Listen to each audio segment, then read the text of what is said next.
The beginning of the Cold War marked one of the most tense and uncertain periods in human history.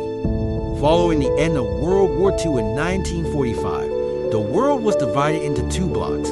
On one side, the United States and its allies. On the other, the Soviet Union and its satellite states.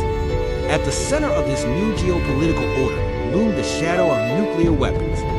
The nuclear crisis emerged as the most urgent and threatening element of this era. The terrifying power of the atomic bomb created a climate of Cold War in the post-war world, leading the two superpowers into an escalating arms race and struggle for strategic dominance. One of the defining moments of this tense period was the Cuban Missile Crisis of 1962. The Soviet Union's deployment of nuclear missiles in Cuba led to an unprecedented sense of threat for America and brought the world to the brink of a flashpoint between the two superpowers. The high-stakes confrontation between President John F. Kennedy and Soviet leader Nikita Khrushchev became a symbol of humanity's struggle to avoid nuclear catastrophe. The crisis became not only a political, but also a psychological test, with both sides playing their diplomatic and strategic cards with extreme caution to prevent disaster.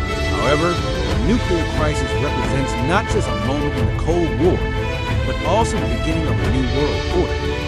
This crisis transformed the role of nuclear weapons and military strategies in international relations, shifting a world on the brink of war into a balance filled with diplomacy and tension. During this complex period of the Cold War, the world faced not only a struggle between two superpowers, but also its own future.